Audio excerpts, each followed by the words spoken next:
People are scared to invest. Surveys show that 1 in 3 Brits own shares and that 2/3 of people plan to buy stocks and shares in the future. But how true is this? If I walked outside today and I asked 20 random people if they own stocks and shares, how many of them would say yes? You'd be really lucky to find 1 or 2. And asking people if they plan to do something versus actually doing it is a huge difference. Yesterday, you said tomorrow, so just do it! And I get it, right? Investing and losing all your money is really scary, especially for beginners. Well, it doesn't have to be. Today, my goal is to show you that it's not scary and it's much easier than you think. And literally today, you could open your account, buy one thing, add to it for the next 10, 20, 30, 40, 50 years with a kind of set and forget approach and just be done. And with doing that, you'll be so much better off. I wanted to make this video because I feel a lot of these things are really drawn out. They kind of over-explain it or don't explain it enough, and they're not really actionable. What I'm going to do here today is really practical. There's plenty of books you can read on investing,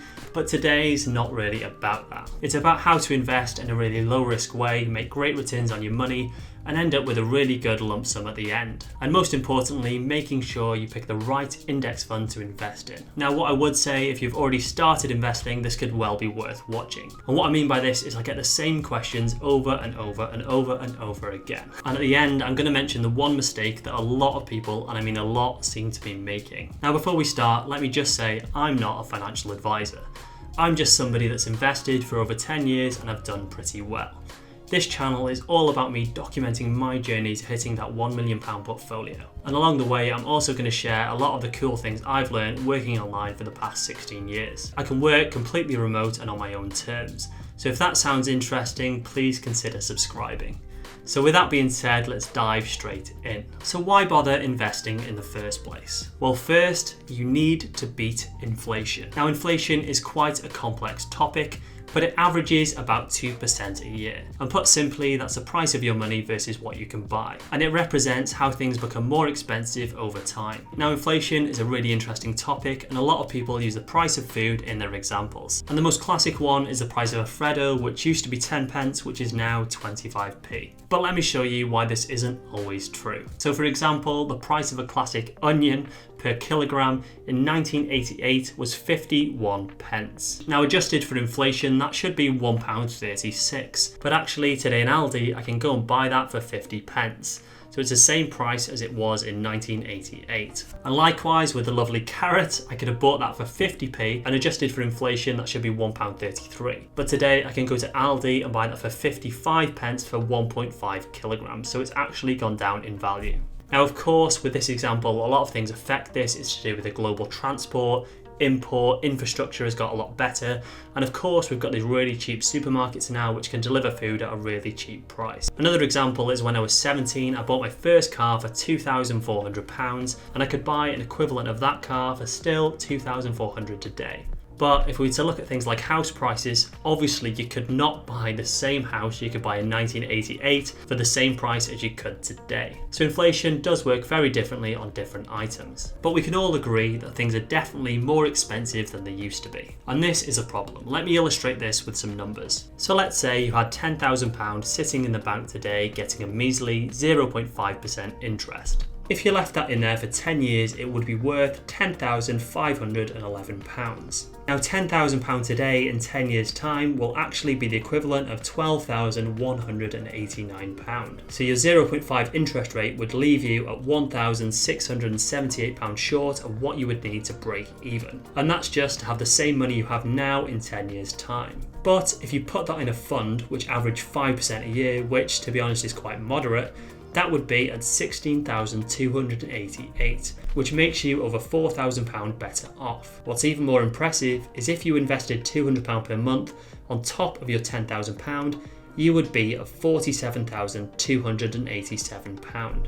But don't worry, you don't need £10,000, you can start today with as little as £2, and I'll show you how. So the second reason, which I think is even more pressing, is for retirement. So if you build up a £1 million portfolio within a stocks and shares ISA, And when you retire, you're getting 5%, you're going to get £50,000 tax-free each and every year, which is a fantastic amount to retire on. And believe it or not, £1 million in a stocks and shares ISA is actually quite easy if you start early enough. Unfortunately, we don't get the knowledge in school because I think in general they don't really want people to have this knowledge. If everybody had that much money saved up and we could retire much earlier, then they wouldn't have people to work long enough. They need people to work to drive an economy. For them, it's no good everybody having a load of money. And if we did, I'm sure they would find some new way to tax us. And this, unfortunately, is what the wealthy families have known throughout history, and us average people just haven't. All these people with a big fortune are doing is just investing and living off the profits. And that's the dream, just have this big pot and we can just live off the interest and literally do nothing.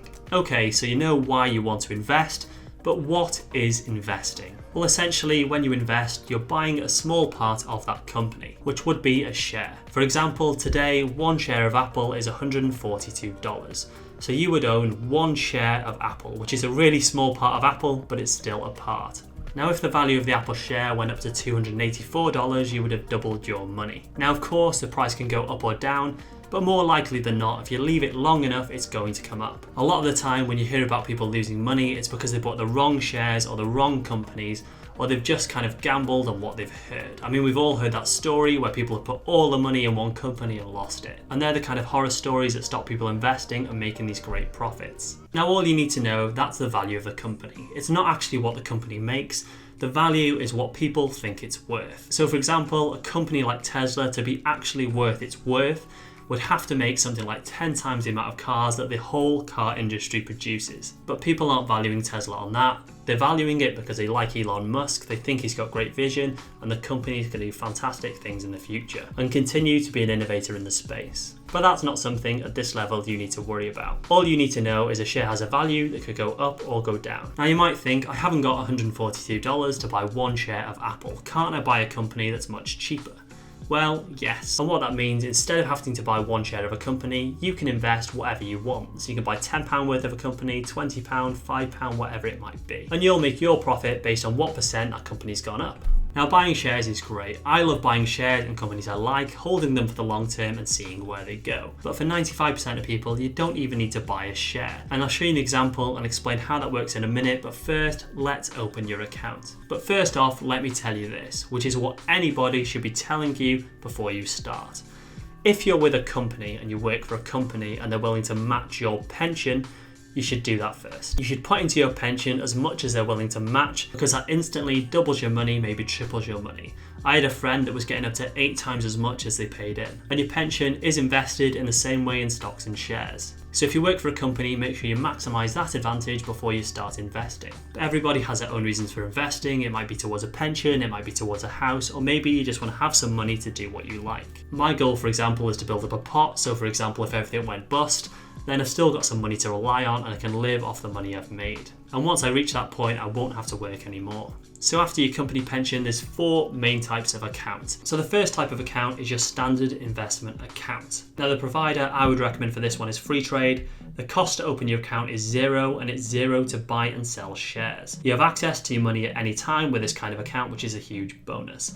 Now in terms of tax, you have to pay income tax on the money you make. But you can use your capital gains tax, which is £12,300 tax-free each year to take profits.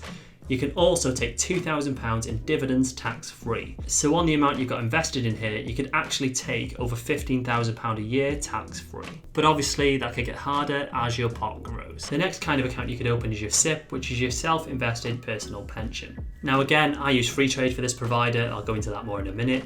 But the cost for this one is $9.99 a month, or it's £7 if you have a Plus account with Freetrade. Now the Plus account is worth having if you combine some of these accounts together, which I do, but even at £10 a month, it's not a huge cost when you consider you get all of your trades for free. Now with this account, access is restricted.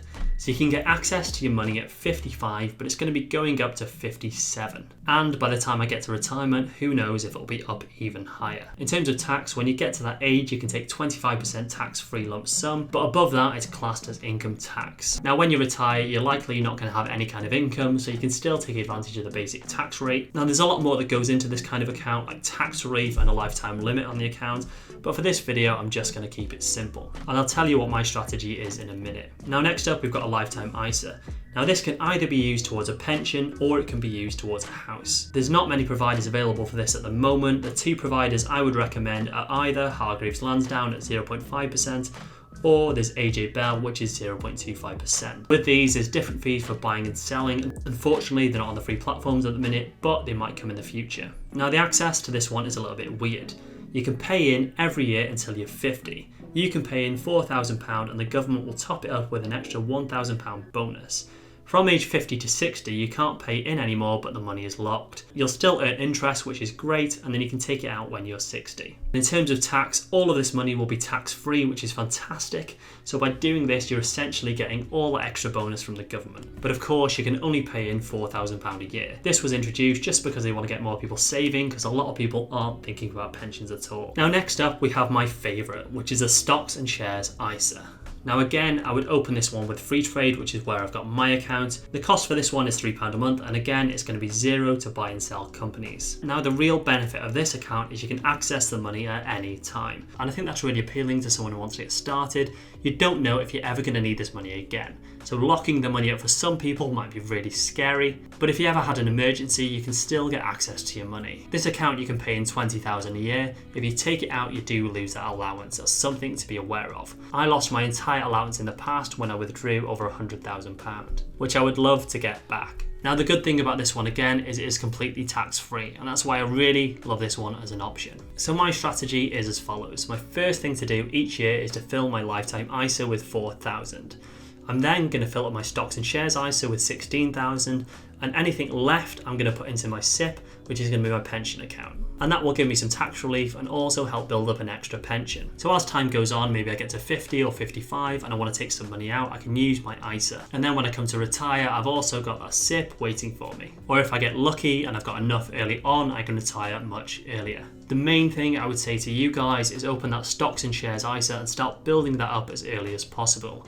If you get a large amount within there, you're literally set for life. So where do you open your account? Well, there's plenty of providers available. Well, I've done a full comparison of all of the providers on the market. Feel free to go and watch that one if you want to. But to sum it all up quickly, I use Freetrade. And I think Freetrade is definitely the most beginner friendly. It's free to open a normal account, or it's £3 for that stocks and shares ISA. And why I really like it is within there, it's going to be zero fees to buy and sell a company. And for beginners, that makes it really simple. The only fee you're going to have when you buy and sell is stamp duty and something called a foreign exchange fee if you're buying a foreign company, which is just the fee for exchanging your money. And you're going to have to pay that fee regardless of where you buy your shares. Now the foreign exchange fee is really low on Freetrade, which also makes it really appealing. Now you might think, if we're buying a Vanguard index fund, why don't we open an account with Vanguard? Well, the reason I don't recommend that is because it is really limiting. You can't go ahead and buy a stock or share from another provider. So say for example you wanted to buy Apple or Facebook or Amazon, you just can't do it. Which I think it's really fun to own one or two shares in your favourite companies. So Freetrade is the one I'm using. I've got a link which gets you a free share worth up to £200. That can be really nice because it can cover your fees for at least the first few months. So to open your account, you're going to need your national insurance number, you're going to need proof of address and your driver's license or some form of identity. Now I won't show you the full process because it is super simple to just download the app and follow the steps. So once you've done that, let me show you what to buy. So I'm going to make this super simple. You're not going to buy individual companies, you're going to be buying index funds. Well, essentially, instead of buying one company, you can buy a range of companies in a certain sector.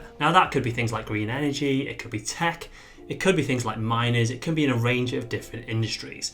So if you think a particular industry is going to improve, then you could buy that certain one. Now by doing this, you don't need to know all the things you would need to know when you're buying a share. Things like the company's history, its profit, the direction of the company, and all these factors that could affect a company, like for example Tesla. What happens if the price of this resource goes up? What if this country does this? How is it going to be affected by certain things? And that's where real investors get really technical. So instead of doing that, you're buying an average of companies in a sector, and there's going to be a manager that's going to do it all for you. So you might have heard of the S&P 500, which covers the top 500 companies within America. Or you might have heard of the FTSE 100, which is the top 100 companies in the UK. Or you've got things like the FTSE 250, which is the next 250 companies down from that. But you've also got ETFs that cover things like Russia. You've got ones that cover China and all these different countries. But the question is then, do you know if a certain country is going to do well or not? Yes, you could bet that a certain country is going to do really well in the future, but if you're a beginner, you don't really know.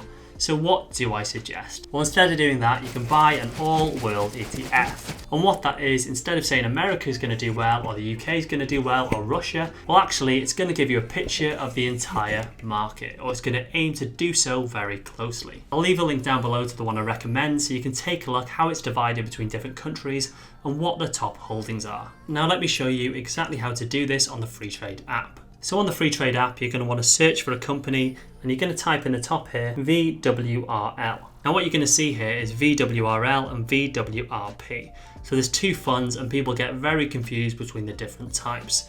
So here you've got two options. You can either go for one, which is an accumulation fund, and one, which is a distribution fund. Now the accumulation one is VWRP and the distribution is VWRL. Now what this means is within all these companies they pay a dividend. And what a dividend is essentially a reward for owning that company paid out to its shareholders. So this one pays it out directly to you and holds it on your account in cash, whereas the other one will automatically reinvest it, and they will both make the same return, so don't worry if one's going to make more money or another. Now I personally like this one because I want to be paid out the money so I can choose to reinvest it when I want to. I'll give you some tips on that in a minute, what I do with that money. So you can scroll down, you can see some of the fees, which is a dividend yield, which is 1.41%.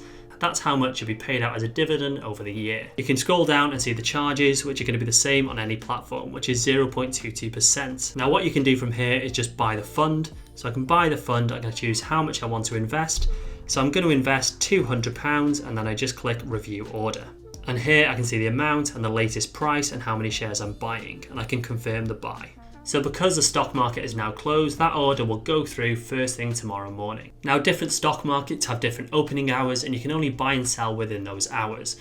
Otherwise, you're going to be placing an order to buy it when it opens in the morning. So now you've opened your account and you've bought the fund, which will be the only fund you'll ever need. So let me just mention a couple of things. So first, is it risky? Well, with any kind of investment comes risk. But if you don't take that risk, you have to ask yourself, are you taking more risk by just leaving the money in the bank? Because your money is just going to be degrading and it's not going to be worth as much in the future. And with something like this, if you look at the price of VWRL or any kind of general index such as the S&P 500, if you look over time, it's always gone up. Yes, there's times when it goes down, but if you leave it long enough, it's always going to come up eventually. And that's mostly because the economy as a whole is just going to grow and grow and grow. If you're trying to invest, you need to be thinking at least 3 to 5 years as a minimum. If you do that, then it is relatively unlikely that you're going to lose any kind of money, especially if you're buying VWRL. Now let me just mention this mistake that people keep making over and over again, and hopefully by mentioning it, you won't make the same mistake too. So to keep this super simple, let's say you're going to invest £10,000. And you buy £5,000 in VWRL, which is the one I've just mentioned. Well, within that fund, it's built up of 60% USA. And that's done because a lot of the growth is in the USA with things like your Facebook, Amazon, or a lot of big tech companies, which will give you some really nice profits on your portfolio. So this essentially means you've got £3,000 invested in America. Now you've got this fund and you go ahead and think, oh, I want another fund. I'm going to buy £5,000 worth of the S&P 500, which is made up of 100% America. So now actually you've ended up with £8,000 invested in America and 20% in other countries. Whereas if you would have bought 100% into VWRL, you would have been at 60%, which gives you less rating of America and it gives you a wider picture of the whole market. Now I'm not saying that's a bad thing, the growth of the S&P 500 has been phenomenal, but just be aware this is what you're currently balancing on. So that could keep going up and up, which would be fantastic, or it could come crashing down. Again, if you're willing to wait long enough, you can soon recover, but just be aware, I think especially at the moment, it's really high risk to have all of your eggs in one basket. Investing should be about diversifying your assets and having lots of eggs in different places. So to wrap this up, let me just give you a few quick fire tips that should help you increase your profit. First, I would add money manually. So I like to wait when it's down and then I'll add more money into the fund. And by doing this, when it comes back up, I'm gonna make more profit. And that's what I did last year. When it crashed down, I invested more and it came up about 30%. Now people always say investing in a lump sum is proven to be investing on a regular basis. Well, this is all good and well, but it depends where you invest. So if you invest at the top of the market and then it crashes down, it's going to take you a long time to recover. But if you had invested in the same on a regular basis as it was coming down, you're going to recover in a much better fashion. That's because you're going to buy it low, and when it comes up, you're making a really nice return on that money you invested. And the last tip I have to give you is just don't look too much. It's almost better if you buy and never look for the next 5 years, because that way you're not going to be tempted to sell when things are down, and you're just going to be really nicely surprised when you take a look back at your account. Whew, that was a lot of knowledge I had to dump out of my brain. I really hope that was useful for you guys. Soon I'm going to be doing an update on my portfolio. I've been doing a lot of rejigging, buying and selling, so I'm really excited to show you guys my new Freetrade portfolio, just where I'm at. If you haven't seen my last portfolio update, you might want to watch that. If not, this also might be quite interesting.